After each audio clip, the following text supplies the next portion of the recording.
Ma'asyiral muslimin wal muslimat arsyadakumullah. Bersyukur kita keharibaan Allah Subhanahu wa taala. Mudah-mudahan Bapak Ibu, adik-adik semuanya oleh Allah Subhanahu wa taala diberikan kekuatan iman wal Islam, sehat wal afiat.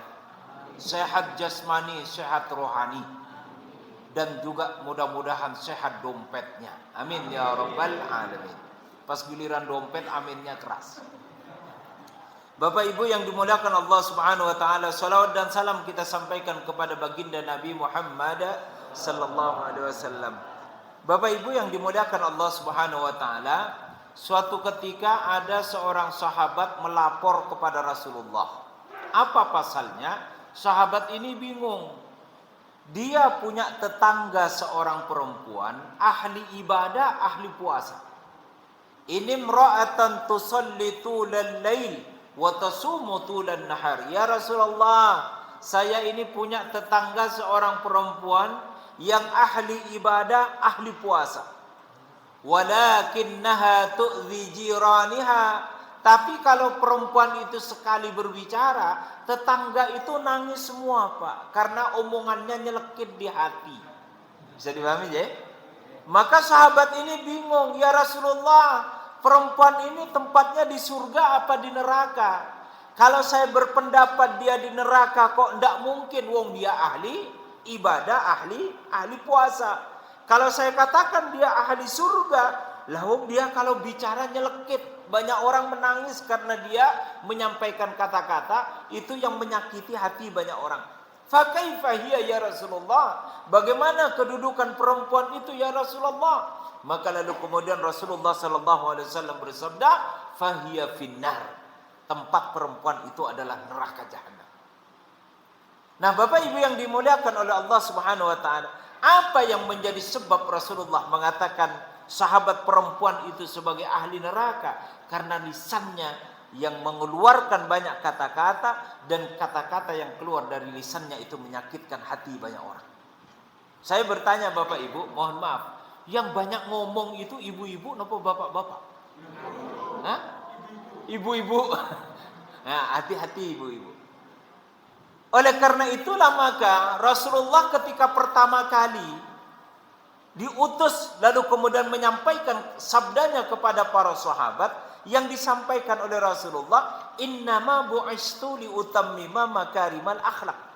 Saya ini diutus ke muka bumi untuk menyempurnakan akhlak. Jadi induk dari Islam ini adalah akhlak. Setelah akhlak baru muncul sholat, setelah akhlak baru muncul zakat, setelah akhlak baru muncul puasa, setelah akhlak baru muncul syariat-syariat yang lainnya. Tapi induk dari ajaran Islam itu adalah akhlak. Maka seorang sahabat perempuan yang dia ahli ibadah, dia itu ahli ibadah, dia ahli puasa, tapi akhlaknya buruk, dikatakan oleh Rasulullah fahiya finnar, tempat perempuan itu adalah neraka jahanam. Oleh karena itulah Bapak Ibu yang dimuliakan Allah Subhanahu wa taala, pengertian bahwa Islam, Rasulullah diutus ke muka bumi untuk menyempurnakan akhlak, itu artinya akhlak harus menjadi panglima dalam kita ini beriman dan berislam. Jadi jangan sampai kita berbeda cara kita sholat menyebabkan akhlak kita jadi rusak. Berbeda kita pilihan politik tapi akhlaknya jadi rusak. Itu jangan sampai. Karena induk dari Islam ini adalah akhlak. Kita boleh berbeda dalam urusan ibadah, tetapi tetaplah Quran mengatakan innamal mu'minuna ikhwah, bahwa setiap orang beriman itu bersaudara.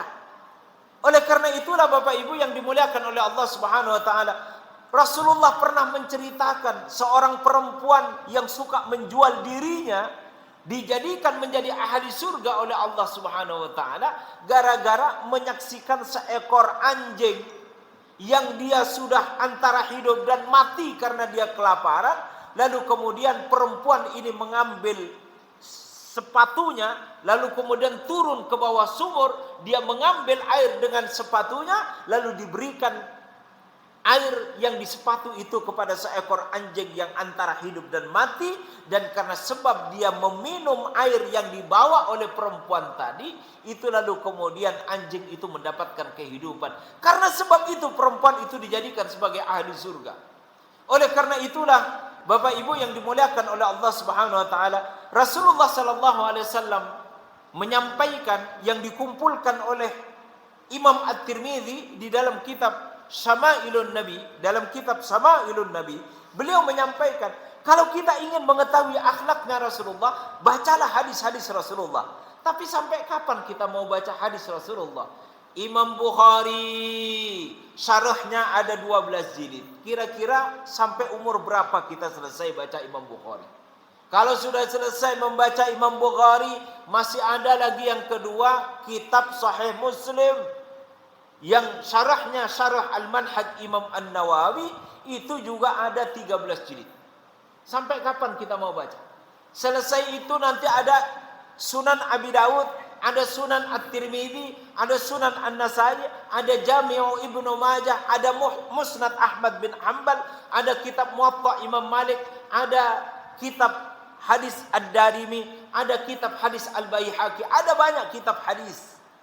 Kalau semua itu kita baca, habis waktu kita, nggak sempat ke pasar, nggak sempat nemeni istri. Maka Imam At-Tirmidzi di dalam kitab Syama'ilun Nabi lalu kemudian mengumpulkan dari seluruh hadis-hadis yang disampaikan oleh Rasulullah, Jawami'uha al-arba'ah. Kalau dikumpulkan akhlak Nabi dari sekian hadis-hadis Rasulullah, maka terkumpul hanya menjadi 4 saja.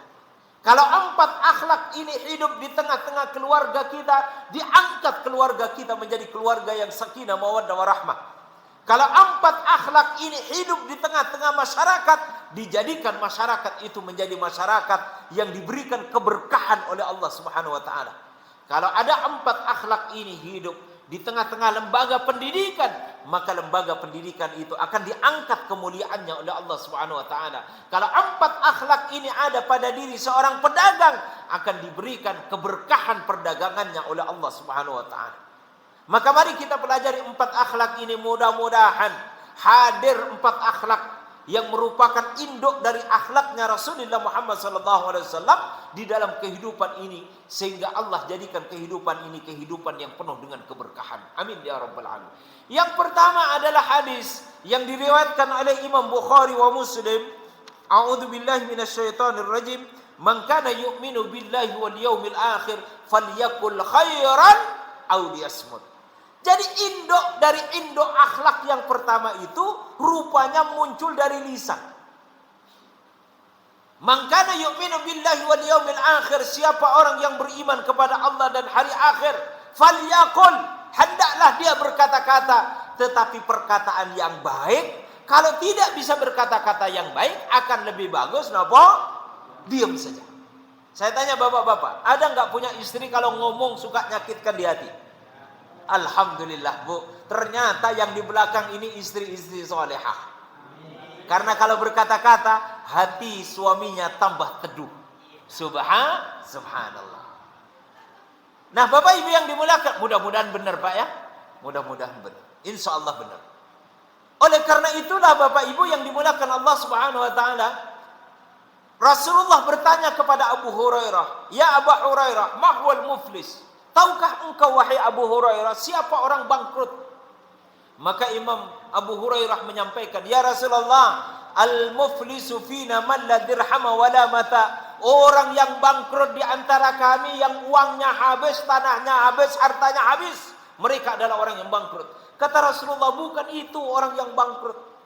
Al-muflisu min ummati, umatku yang akan mengalami kebangkrutan, kata Rasulullah sallallahu alaihi wasallam, mayyati yaumal qiyamati bi salatin wa siyamin wa sadaqatin.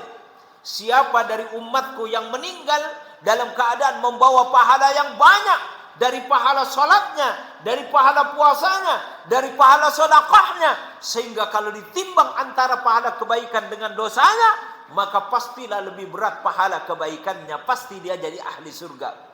Walakinnahu, kata Rasulullah, akan tetapi dulu ketika orang itu hidup di dunia, syatama hadza wa qadhafa hadza wa akala mal hadza wa safaka dama hadza wa daraba hadza. Orang ini pernah melakukan salah satu di antara 5 sebab kenapa orang itu menjadi bangkrut. Yang pertama adalah syatama hadza, kalau berbicara kasar, kotor, nyelekit, semua isi kebun binatang keluar. Maka berhati-hati. Jadi ketika orang berkata-kata kasar kepada orang lain, menyakitkan hati banyak orang, tapi banyak orang yang tidak berani untuk membalasnya, dia hanya menyimpan di dalam hatinya, maka nanti di akhirat akan ditagihkan kepada orang itu, sehingga amal kebaikannya dikirim kepada orang yang dulu di dunia sakit hatinya karena perkataannya. Kalau amal kebaikannya sudah habis, maka orang yang dulu di dunia sakit hatinya, itu dosanya dikirim kepada orang itu. Sehingga lalu kemudian apa yang terjadi? Orang itu yang pada awalnya pahalanya banyak, maka seiring dengan perjalanan waktu banyak orang yang sakit hati karena dia, maka lalu kemudian pahala itu sedikit-sedikit kemudian habis, dan kemudian berganti menjadi dosa yang mengalir kepada. Itulah orang yang bangkrut, keluar dari lisannya. Yang kedua adalah qadhafa hadza, suka ngerumpi, ngomongin orang. Ini biasanya bapak-bapak nopo ibu-ibu yang suka ngerumpi.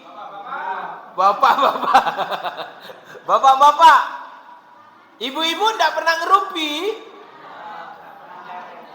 Enggak pernah leren.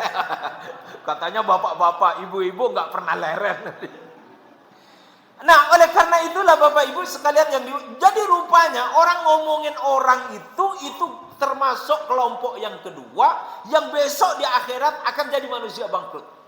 Maka kembalilah kepada teori Quran. Quran mengatakan idza ja'al haqqu wa zahaqal batil. Prinsipnya kalau yang baik dan benar itu datang, pasti yang batil itu sirna. Pasti yang batil itu sirna. Maka ibu-ibu, tolong kalau nanti ketemu dengan klub ngerumpinya, nanti yang ikut pengajian nanti membuka acara. Ibu-ibu, sebelum kita ngerumpi, mari kita mulai dengan bacaan Al-Fatihah. Silahkan. Saya nggak jadi ngerumpi itu, nggak jadi ngerumpi dibuka dengan Al-Fatihah. Lah kalau dibuka dengan Al-Fatihah kok masih asik ngerumpi, berarti pancen jinnya itu jin yang bintang 1 atau mungkin malah bintang 2. Kalau jinnya itu berbintang, maka hari yang kedua ibu-ibu ganti pembukaannya. Ibu-ibu, sebelum kita mulai ngerumpi, mari kita mulai dengan membaca surah Yasin. Lalu habis itu keluarkan dari tas surat Yasin, bacalah bareng-bareng. Kira-kira selesai baca surat Yasin jadi ngerumpi enggak? Enggak jadi. Praktekkan je Bu, besok je. Sebelum kita ngerumpi, ayo kita mulai membaca Al-Fatihah. Silahkan aja dimulai. Jadi yang ketiga adalah akala mala hada, memakan harta yang bukan haknya. Itu jelas saya kira. Kemudian yang keempat, safaka dama hada, mengalirkan darah orang tanpa dibenarkan oleh syariat. Dan kemudian yang kelima, wa daraba hada, orang memukul orang lain tanpa sebab. Inilah 5 orang yang nanti akan bangkrut di akhirat. Jadi Bapak Ibu yang dimuliakan Allah, jadi yang pertama akhlak Nabi yang merupakan induk daripada akhlak seluruh hadis Rasulullah SAW. Jadi yang pertama adalah terkait dengan bahasa lisan. Kalau pedagang pintar bertutur kata, dia jujur, perkataannya baik, pasti pembelinya senang. Kalau ada suami pintar bertutur kata, pasti istrinya bahagia. Kalau ada istri pintar bertutur kata, melembutkan hati suaminya, sekeras dan secapek apapun suaminya, ketika berada di hadapan istri, capeknya hilang karena istrinya berbicara, itu menyebabkan hatinya dulu. Kira-kira begitu enggak, Pak? Alhamdulillah. Suatu ketika seorang ibu memanggil anaknya, "Ya bunayya ta'ala huna." Wahai anakku, datanglah ke sini, kata si ibu tadi. Tidak ada jawaban, tidak juga mendekat. Dipanggil lagi yang kedua, "Ya bunayya ta'ala huna." Wahai anakku, datanglah ke sini. Rupanya si anak ini tidak mau mendengarkan kata-kata ibunya. Dia tidak mau datang. Dipanggil lagi yang ketiga, ya bunayya ta'ala huna. Bantu ibumu, sedang punya banyak urusan di dapur. Ayo bantu ibumu. Tetapi anak itu tidak juga datang, sehingga ibunya marah. Karena ibunya marah, maka si ibu keluar dari dapur, pergi ke belakang. Rupanya ketahuanlah si anak sedang duduk di atas tanah, mempermainkan seekor burung yang jatuh dari sarangnya. Ketika si ibu melihat si anak mempermainkan seekor burung sampai kaki burung itu patah, maka marahnya berlipat. Sehingga lalu kemudian ibu itu mengatakan, wahai anakku, kenapa engkau dipanggil oleh ibumu tidak mau menjawab? Dan kenapa engkau begitu kejam memperlakukan seekor burung yang jatuh dari sarangnya dengan kejam sampai kakinya patah? Tahukah engkau, wahai anakku, bagaimana burung ini akan mencari makanan dengan kaki yang patah? Tidakkah kamu membayangkan kalau kakimu tidak ada, maka sulit kamu mencari nafkah? Selesailah amarah si ibu, lewatlah peristiwa ini, dan ternyata lalu kemudian si anak ini tumbuh dewasa. Dia minta izin kepada ibunya, wahai ibunda, izinkan aku akan belajar ilmu ke negeri Qom, daerah Persia, atau sekarang itu negeri Iran. Maka lalu kemudian si ibu mengizinkan si anak semata wayang, anak laki-laki yang sudah ditinggal oleh ayahandanya sejak kecil, dan dia adalah harapan untuk melanjutkan perjuangan keluarga. Setelah anak ini belajar di negeri Qom, singkat cerita, dia adalah anak yang pintar dan anak yang cerdas. Dia kuasai ilmu tafsir, dia kuasai ilmu fikih, dia kuasai berbagai macam ilmu, kitabnya banyak. Selesai dia dari belajar, maka kitabnya diangkut melalui dokar yang dia sewa. Dia sewa dokar untuk mengangkut kitabnya yang banyak. Dinaikkanlah ke dokar, dan lalu kemudian dokar ini berjalan setahap demi setahap untuk sampai ke rumah si anak ini. Bapak Ibu yang dimuliakan Allah Subhanahu wa taala, entah kenapa kuda yang menarik dokar ini di tengah jalan tiba-tiba dia mengamuk, sehingga lalu kemudian dokar ini terjatuh ke jurang, termasuk juga si anak dengan kitabnya juga terjatuh ke jurang. Ketika diselamatkan, si anak ini dibopong, diangkut dari bawah jurang, dibawa kepada orang tuanya dalam keadaan dia terluka parah pada kakinya. Dan ketika si ibunda mendapati anaknya luka parah pada kakinya, maka dia datangkan para dokter dan tabib yang terbaik. Semua tabib suruh periksa, sembuhkan anak saya, berapapun biayanya saya bayar. Kata si ibu, karena memang dia orang kaya, senang bersedekah, ahli ibadah. Tetapi semua tabib mengatakan, wahai ibunda, kami butuh harta. Tetapi berapapun harta yang engkau berikan kepada kami, tidak akan bisa menyembuhkan kaki Ananda. Karena hanya ada satu cara saja untuk menyelamatkan nyawa Ananda, amputasi kakinya. Maka ketika si ibu mendengarkan nasihat dari dokter bahwa harus mengamputasi kaki dari anaknya, maka tentu si ibu ini tidak bisa menerimanya. Bagaimana mungkin bisa menerima? Ini anak laki-laki semata wayang, ini amanah dari suaminya. Dia dipelihara dengan baik oleh ibundanya sampai dewasa. Kok lalu kemudian kakinya harus diamputasi, harus diambil? Maka si ibu ini di malam hari sholat tahajud, dia bermunajat kepada Allah, ya Allah, kenapa anakku harus diambil kakinya? Aku enggak ridho ya Allah, aku enggak ridho. Dosa apa yang aku lakukan ya Allah? Salatku, tiap hari aku salat, wajib maupun sunnah aku hidupkan. Puasaku, sehari aku makan, sehari aku berpuasa. Dan sedekahku, setiap hari aku bersedekah. Apa dosaku ya Allah sehingga anakku kakinya harus diambil? Hari yang kedua, hari yang pertama si ibunda tidak mendapatkan jawaban. Hari yang kedua kembali dia sholat tahajud, dia bermunajat, bertanya lagi kepada Allah, kenapa? Hari kedua pun si ibunda tidak mendapatkan jawaban. Dia tidak memberikan persetujuan untuk diamputasi putranya. Dan hari yang ketiga, ibunda sudah capek fisiknya, sudah capek psikisnya, makan tidak enak, istirahat tidak enak. Maka ketika selesai dia sholat tahajud, dia menyandarkan badannya di atas tembok dengan capek. Dia mulai mengingat wajah suaminya, dia mengingat pernikahannya dengan suaminya, dia mengingat ketika hamil, 9 bulan dia hamil, melahirkan anak antara hidup dan mati, lahirlah seorang anak laki-laki yang kemudian ketika anak laki-laki ini disusui tumbuh ada menjadi anak yang kecil umur 5 tahun, barulah si ibunda teringat pada suatu peristiwa di mana sekian tahun yang lalu karena emosi di dalam hatinya dia pernah mengatakan kepada si anak, "Wahai anakku, seandainya engkau tidak punya kaki, bagaimana engkau akan mencari nafkah?" Karena sebab anak ini mematahkan kaki seekor burung yang jatuh dari sarangnya dan tidak mau menjawab panggilan dari ibunya. Dan lalu kemudian si ibu itu menjadi sadar, ya Allah, rupanya ini rahasia di balik rahasia. Kenapa anakku harus diamputasi? Itu tidak lain karena perkataanku kepada anakku. Ya Allah, kalau memang itu kehendakmu, aku ridho ya Allah. Tetapi ya Allah, hari ini di balik keridhoanku aku memohon dan bermunajat kepada engkau. Walaupun nanti kaki anakku tidak ada, aku memohon kepada engkau ya Allah, tetapkanlah anakku menjadi orang yang bermanfaat untuk orang lain. Banyak orang yang butuh kepada anakku dan anakku bisa memberikan manfaat kepada orang lain.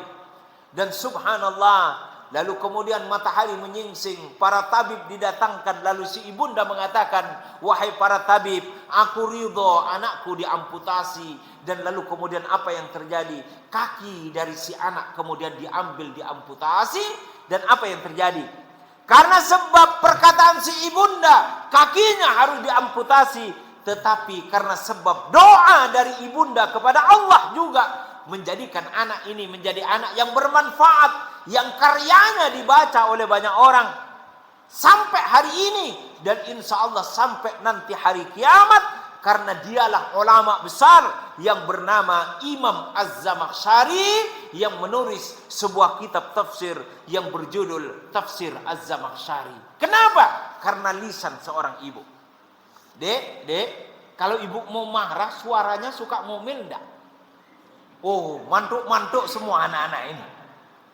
Terus kalau ibu mau ngomong itu isi kebun binatang keluar semua apa enggak? Oh enggak, alhamdulillah. Maka nanti kalau ibu mau marah, bapak mau marah, mengeluarkan kata-kata yang tidak bagus, kasih nasihat. Kata Pak Ustadz, Bu, kalau marah enggak boleh keluar kata-kata yang tidak baik. Nah, adik-adik siap enggak? Oh, siap.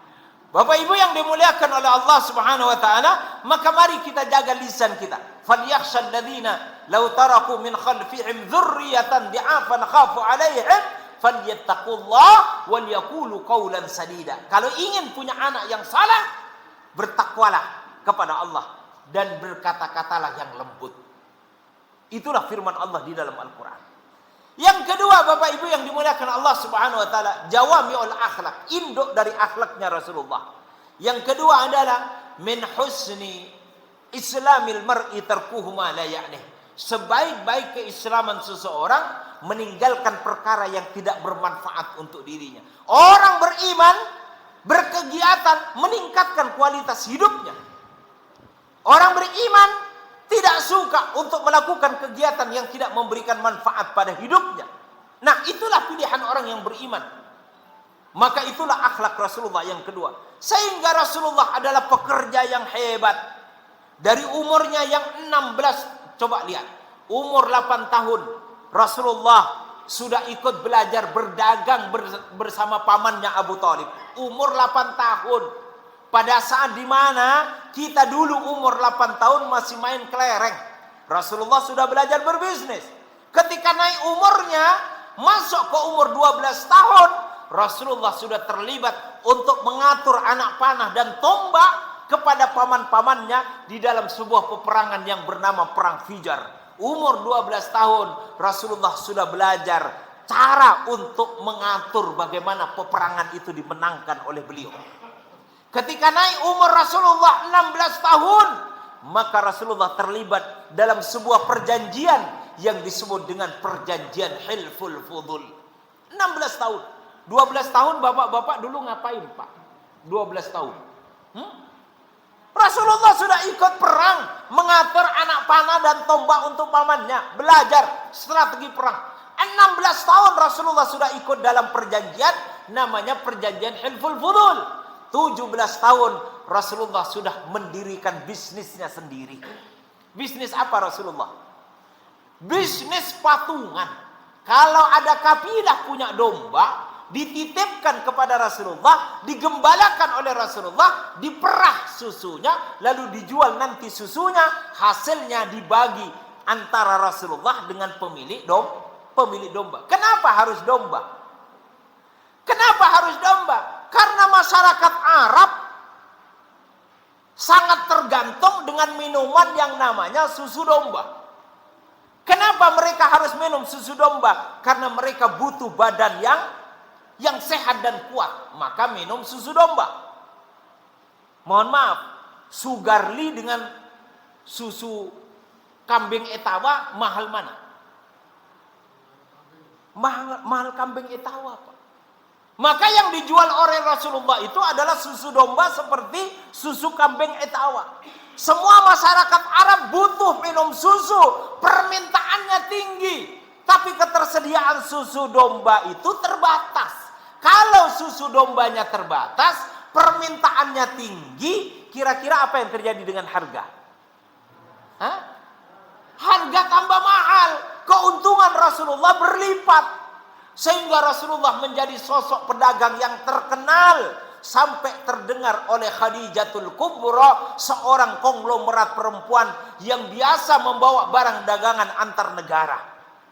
Dimintalah Rasulullah untuk bergabung kerjasama dengan Khadijah.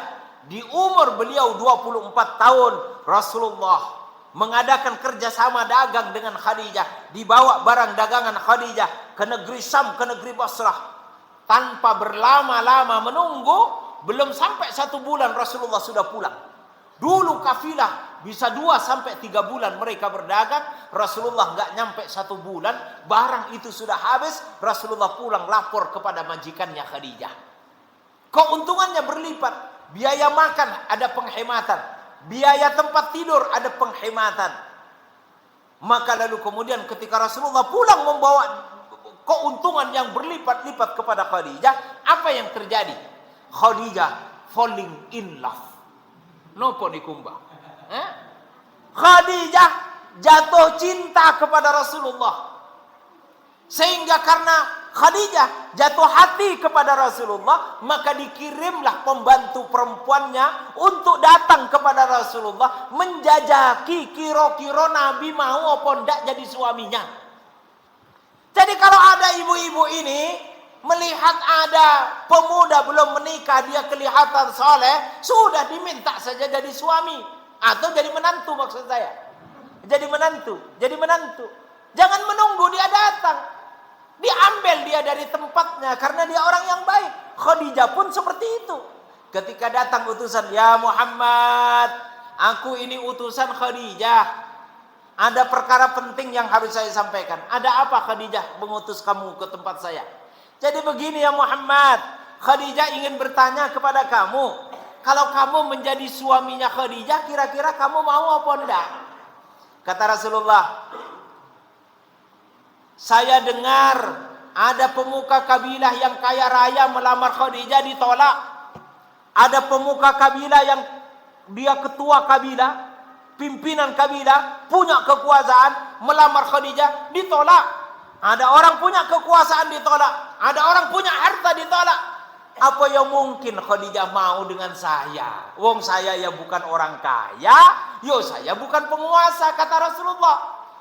Maka pembantu Khadijah ini cerdas. Oh, dalam hati dia, berarti Muhammad punya hati juga untuk Khadijah. Dia lapor ke Khadijah. Ya Khadijah, rupanya Muhammad sebenarnya mau jadi suamimu wahai Khadijah, tapi dia nggak percaya diri karena ada orang kaya melamar kamu ditolak, ada penguasa melamar kamu ditolak. Muhammad bukan siapa-siapa. Apa kata Khadijah? Baliklah kamu kepada Muhammad, sampaikan kepada dia, saya akan terima Muhammad apa adanya. Subhanallah. Maka dikirimlah utusan, disampaikanlah kepada Rasulullah Muhammad sallallahu alaihi wasallam, ya Muhammad, engkau datang melamar Khadijah, Khadijah akan terima engkau apa adanya. Bukan karena hartamu dan bukan karena kekuasaanmu, karena engkau adalah pemuda yang jujur dan pintar berdagang. Akhirnya apa yang terjadi? Nabi Muhammad senang apa enggak? Ya senang Pak, senang. Langsung dilamar. Dinikahilah Khadijah, dikasihlah mas kawin. Ada riwayat mengatakan 27 ekor unta muda. Satu ekor unta muda di abad ke-6 ketika Rasulullah melamar Khadijah adalah kendaraan darat yang paling mahal. Sehingga kalau abad ke-6 kendaraan darat yang paling mahal abad ke-6 dibawa ke abad 21, maka dia setara dengan kendaraan darat hari ini yang paling mahal. Berapa harganya Pak? Alphard berapa Mas? 1 miliar. Biar enak ngitungnya. Untuk anak UIN seperti saya enak ngitungnya 1 miliar. Kalau 1 miliar berarti mas kawinnya Rasulullah kepada Khadijah itu setara dengan 27 miliar rupiah. Bu, kemarin sama suami dikasih mas kawin apa Bu? Berapa Pak? Bapak dulu beli istri berapa?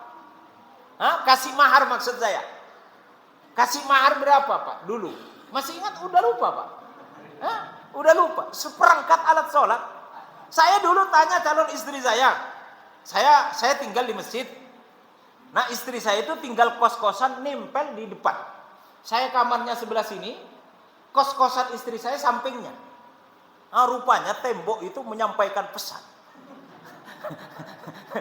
Akhirnya saya undanglah calon istri saya ke teras masjid. Kalau teras masjid kan aman, bukan berkolwat. Saya tanya, besok saya menikahi kamu, kamu minta mas kawin apa? Mahar apa? Luar biasa, istri saya orang Magelang Pak. Apa jawab istri saya? Monggo terserah jenengan aja. Wah saya bahagianya luar biasa. Karena di dalam kitab Bidayatul Mujtahid, al-mahru kathamani fil bait. Mahar itu seperti harga dalam jual beli. Yang menentukan mahar itu istri. Tapi calon istri saya meminta dan menyerahkan maharnya untuk ditentukan oleh saya. Menyenangkan apa enggak Pak? Punya calon istri begitu. Itu bagaikan ada seseorang datang ke konter HP, lalu tertarik dengan HP bagus, dilihat-lihat, Mbak mohon maaf ini HP-nya bagus, saya mau beli, berapa harganya? Mbaknya jawab, monggo mas, terserah mas saja harganya. Kira-kira senang apa enggak Pak? Ya senang. Ya sudah kalau begitu saya yang menentukan. Ya sudah, andalannya seperangkat alat sholat. Sudah, jadi saya menikah. Jadi saya rapelan beasiswa 3 bulan S2, yang 1 bulannya 413.000, dirapel 1 juta sekian, itu jadi nikah Pak. Habis itu kira-kira hidup dari mana? Wes bismillah. Kan takmir itu biasanya nikah dulu. Membangun aja dulu. Uangnya mana? Dari Gusti Allah. Kira-kira begitu. Nah, Bapak Ibu yang jadi Rasulullah SAW menentukan mahar untuk Khadijah dengan 27 miliar rupiah.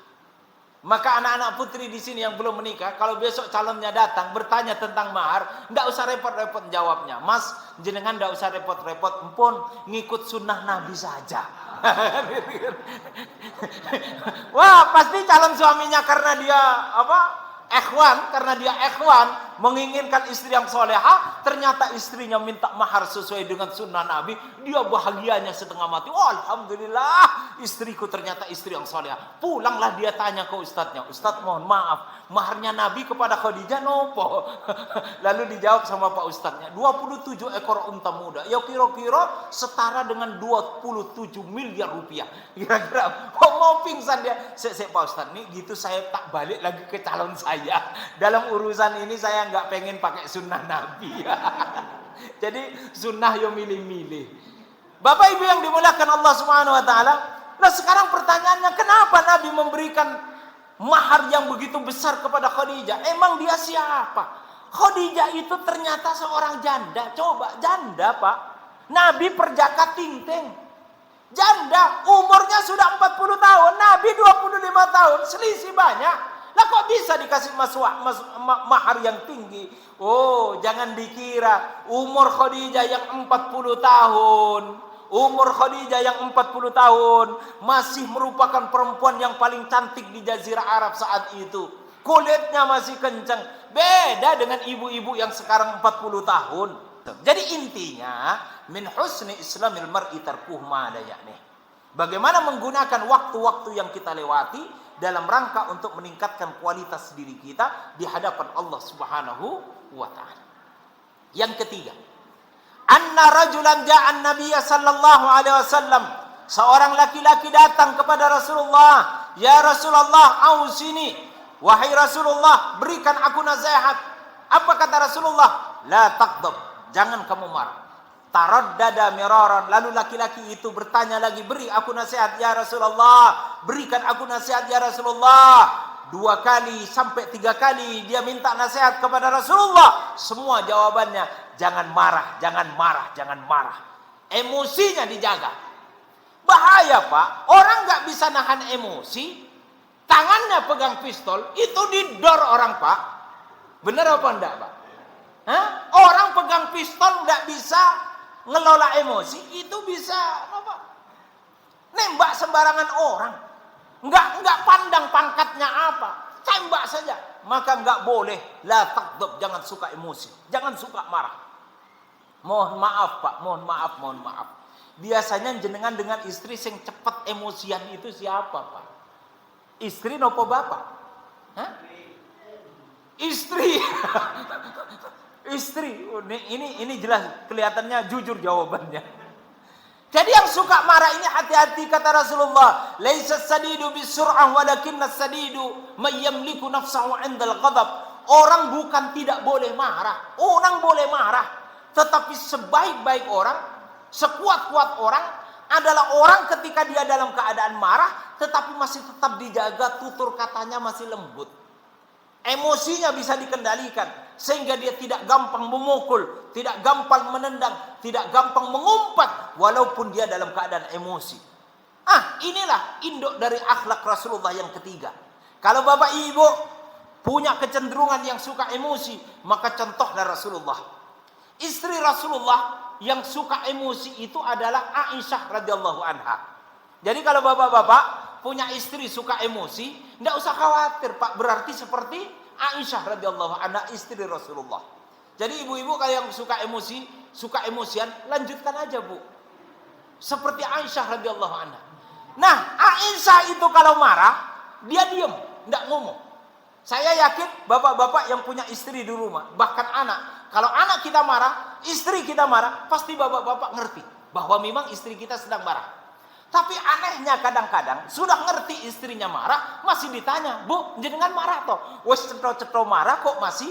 Kira-kira ibu-ibu marah kok masih ditanya oleh suaminya, tambah marah apa nopo tambah berhenti Bu marahnya? Ya tambah marah. Maka Aisyah suatu ketika diam 1000 bahasa. Biasanya Aisyah itu istri yang cerdas. Beliau adalah penghafal hadis perempuan yang paling banyak. Itu adalah Aisyah radhiyallahu anha. Sepeninggal Rasulullah, sahabat punya masalah dengan hadis, pasti datang kepada Aisyah. Karena hafalannya kuat, periwayatannya banyak. Satu ketika Rasulullah duduk, tiba-tiba Aisyah diam 1000 bahasa. Nabi sudah langsung dalam hati ngerti, oh ini istri saya marah. Lalu Aisyah itu berdiri masuk ke kamar. Nggak ngomong, nggak ini, masuk ke kamar. Oh benar ini, marahnya jadi. Maka oleh Rasulullah juga ikut berdiri mengikuti Aisyah dari belakang. Setelah Rasulullah masuk juga ke dalam kamar, Aisyah sudah duduk di pojok kamar, duduk terdiam begini. Oh, Aisyah marah. Lalu Rasulullah duduklah di dekatnya Aisyah radhiyallahu anha. Apakah Nabi bertanya kepada Aisyah, "Apakah engkau sedang marah?" Tidak. Karena Nabi memang sudah mengerti istrinya apa? Marah. Maka didekatilah Aisyah. Lalu kemudian dijulurkan tangannya. Tidak pakai ngomong Pak. Tidak pakai ngomong. Dijulurkan tangannya. Ini. Kulit yang luar ini. Disentuhkan ke ujung hidungnya Aisyah. Lalu kemudian dielus-elus Pak. Dielus-elus. Lalu setelah dielus-elus beberapa elusan. Rasulullah mengatakan, "Ya Humairah, wahai istriku yang pipinya kemerah-merahan." Itu panggilan kesayangan. Maukah aku ajarkan sebuah doa yang jika kamu baca doa ini, maka niscaya sirnalah amarah dalam hatimu. Setelah itu apa yang terjadi? Aisyah langsung mantuk-mantuk. Berarti marahnya sudah reda. Lalu oleh Rasulullah dibacakan doa, Allahumma ghfirli dzambi wa adhib ghaidha qalbi wa ajirni minasyaitan. Ini doa yang diajarkan Rasulullah kepada Aisyah radhiyallahu anha karena nopo suka marah. Maka Bapak Ibu yang punya hipertensi, bawaannya marah, nah bacaan ini perlu untuk diamalkan. Mari kita baca bareng-bareng. Bismillahirrahmanirrahim. Allahumma ghafirli dzambi. Allahumma ghafirli dzambi wa adhib ghaidha qalbi wa ajirni minasyaiton. Nah, niku doanya aja ya. Kalau ada orang suka emosi marah, baca doa itu. Nah, sekarang pertanyaannya, marah itu kan macam-macam. Kadang kalau istri marah itu, nopo, ngomong nggak selesai-selesai. Tapi ada istri yang marah, diam 1000 bahasa. Kira-kira bapak-bapak tipe istrinya yang mana? Yang ngomong nopo yang diam? Nah, kadang-kadang istri marah sambil goreng itu ngomong, Pak. Oh, bapak itu ngomong. Sok-sok kadang bapak itu nggak bisa nahan. Kalau si bapak melawan amarah ibu yang ngomel tadi, yang ngomong-ngomong tadi, itu juga dengan omongan, yakinlah 1000% bahwa bapak-bapak pasti kalah. Apa masalahnya? Kosakata ibu-ibu itu mohon maaf Pak, jauh lebih lengkap dibandingkan dengan kosakata bapak-bapak. Bapak-bapak baru ngomong 2 kalimat, ibu-ibu langsung disantap itu 50 kalimat. Baru ngomong 10 kalimat, ibu-ibu nggak rampung-rampung itu Pak balasnya. Jadi kalau ibu-ibu sedang marah ngomong-ngomong begini, mohon maaf Pak, nggak usah dijawab. Pasti jenengan nopo kalah. Nanti kalau bapak-bapak kalah jawab dari ibu-ibu, mohon maaf, sok-sok kadang asbak bisa lempar Pak ke belakang. Atau pot bunga. Kalau sudah asbak melempar, ibu di belakang di dapur, loh bapak lo mong cuma ngomong kok dilempar asbak, itu bisa ngambil piring Pak, dilempar ke ruang tamu. Kalau sudah dibalas pakai piring, bapak ambil pot bunga. Kalau sudah ambil pot bunga, istri ambil apa Pak? Kalau sudah seperti itu, selesai sudah rumah tangga itu. Na'udzubillahi min.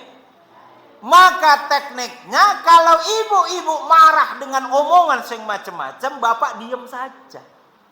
Tunggu selesai. Oh, jangan tinggal pergi Pak, jangan tinggal pergi. Nanti digondol orang Pak.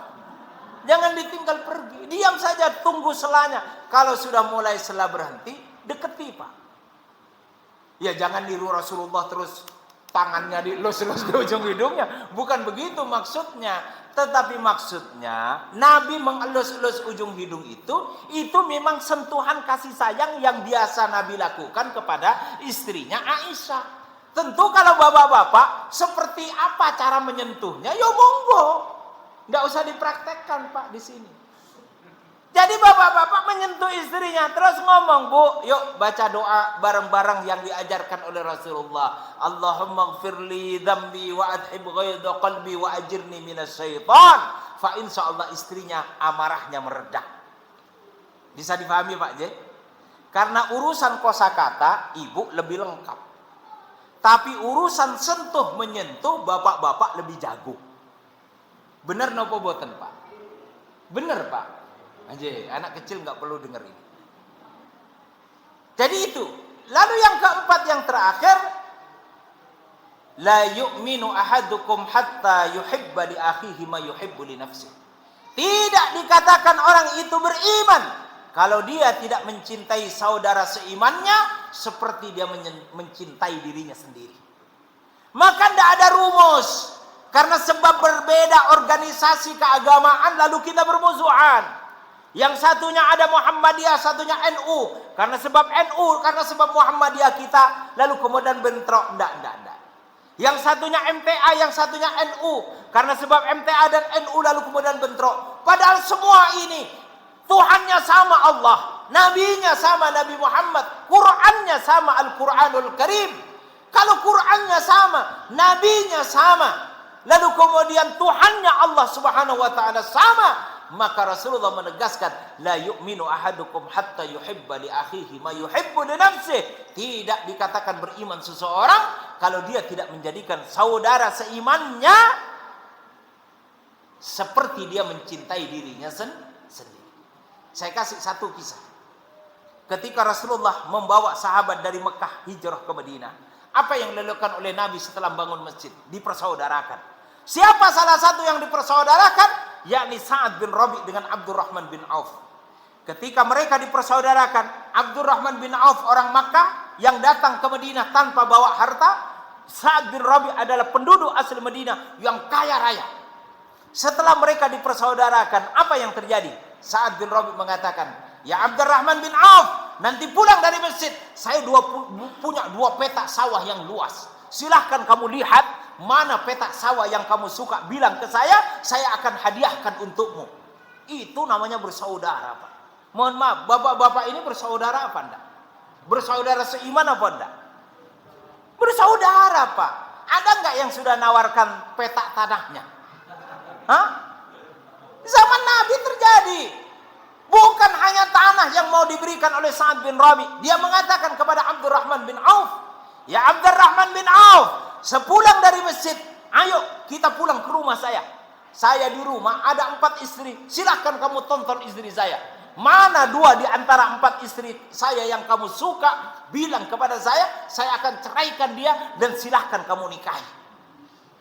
Saya tidak ingin bicara tentang ceritanya itu, tetapi yang ingin saya sampaikan betapa kualitas persaudaraan yang dibangun Rasulullah itu begitu kuat, yang menjadi sebab negara adidaya seperti Romawi yang dihasut oleh orang Yahudi yang bernama Abu Amir itu tidak berani untuk menyerang Madinah, tidak lain karena orang Madinah punya persaudaraan yang kuat.